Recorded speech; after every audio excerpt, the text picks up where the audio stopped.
Welcome back to the program. This is Capital Market, and of course we're live on Channels Television. This is the program where you get the details of what will help you make your investment decisions on the floor of the Nigerian Stock Exchange, whether you're buying fixed income or you are buying equities. Let's do some justice to the numbers of the market for this week, and we'll take a look at the equities side, where the key index ended the week in red amidst tight system liquidity as bearish sentiment dominated activities. The oil share index tumbled by 3% to finish at 26,170.88 with a market capitalization of 9 trillion naira. Investors exchanged 2.84 billion shares valued at 7.42 billion naira in 16,065 deals. The financial services industry led the activity chart with 2.63 billion shares contributing 92.48% to the total equity turnover volume. 36 equities depreciated in price, and top on that list was CCNN with 14.34%. Air Service led 17 other price gainers for the week, and Standard Alliance Insurance, CHAMS, and Guarantee Trust Bank accounted for 81.16% of volume traded during the week.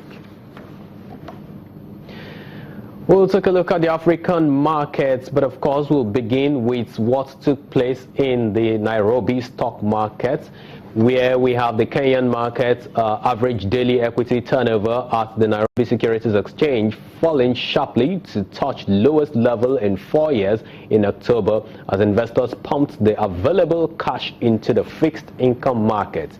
Market data shows that investors traded on average 392.6 million Kenyan shillings worth of shares daily. Last month, the lowest we've seen is compared to what's traded in the month of August.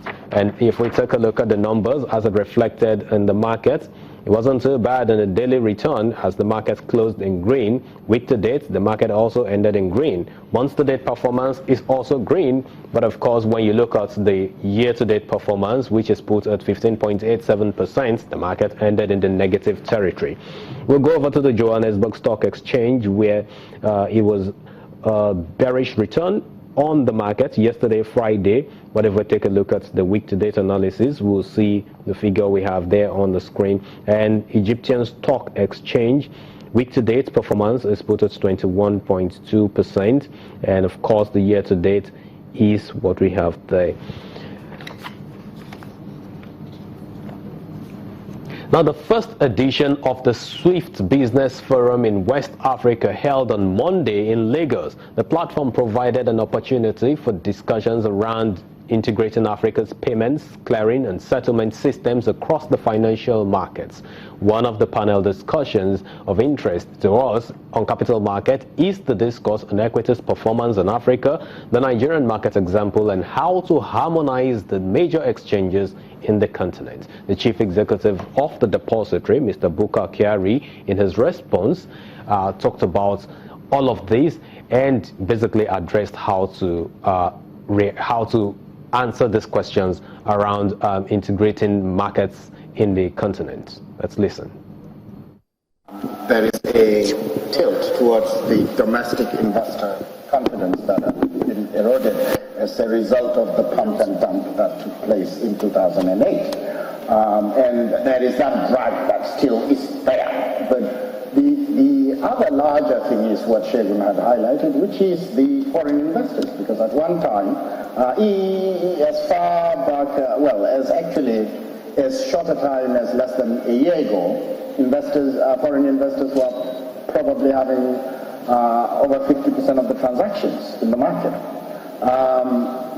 And the erosion started somewhere about a year ago, somewhere in the second half of last year, and then it continued.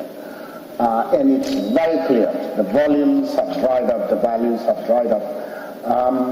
And the other thing with foreign investors is that they don't bring naira, they bring other currencies.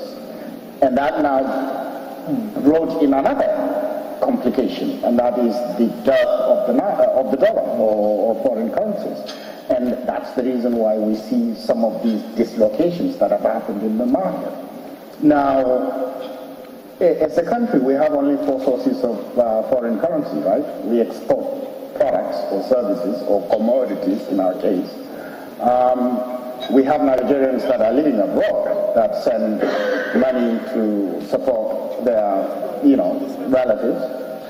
That's about 21 billion. And then we have the FDI and FPIs.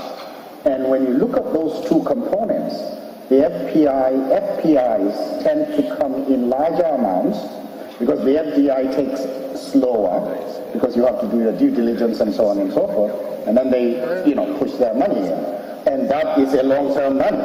But the FPIs come and go. If you have an open economy and you have an open market, then the coming and going of those FPIs, even though it can be termed hot money, somebody is taking profit, someone is seeing it as an opportunity. Therefore, the net may not be that significant. But if the policy is not consistent and there is no clarity in policy, then the tendency is to go in one direction, which is outward, which we have seen and experienced, and it is very, very painful for our economy and as a result for our markets. That's one. The other is actually internal, domestic, which is incentives for more companies to list, for the market to be representative of the economy, and those policies have always been discussed but never implemented. Some of it might actually be an executive fiat, and it could work immediately. It has happened in some emerging markets where there is an incentive, tax incentive of 5 or 7% between an listed and unlisted company. And I bet you don't have to go and market. They will just rush because it shouldn't be coercion or force. It should be just free entry and exit. And that's how a market should operate. Now, on a more larger scale, we are not living in isolation. We do understand that we are part of a neighborhood, or a region, or a continent, and we have to play our role. Of course, one of the major initiatives that have taken place, and I see it in the verbiage that you have on this panel, was the 4 exchanges. By the way, it has become 7. I was in Abidjan 2-3 days ago. And the ADB people, when I was having a meeting with them, and when I mentioned 4 exchanges, they said, we have added 3 more. One is BRBM, them sitting in Abidjan and saying that there are 4 exchanges. They would not be allowed to even go out for lunches if they are not careful. So BRBM is one entity that's joining. Egypt has also significantly expressed interest, and they're part of that, and Mauritius. Now, those 7 exchanges, by the way, with the exception of South Africa, control more than 80% of the market cap of the rest of the continent. And therefore, it's really significant. Now, even when the 4 were discussing, I was whispering, who is going to clear and settle those transactions?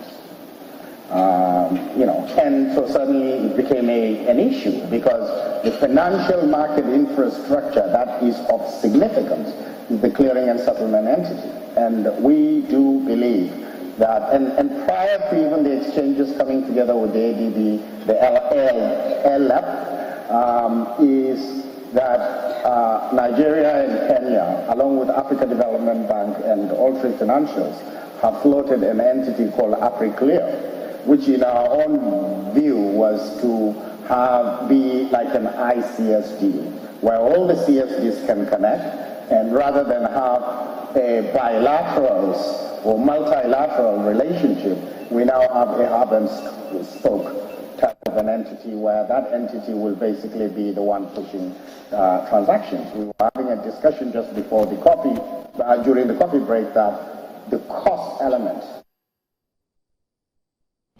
That's the Chief Executive of the Central Securities Clearing System in Nigeria, Mr. Bukar Kyari, giving his thoughts on how to integrate the markets better. And that's the time we have today on the program.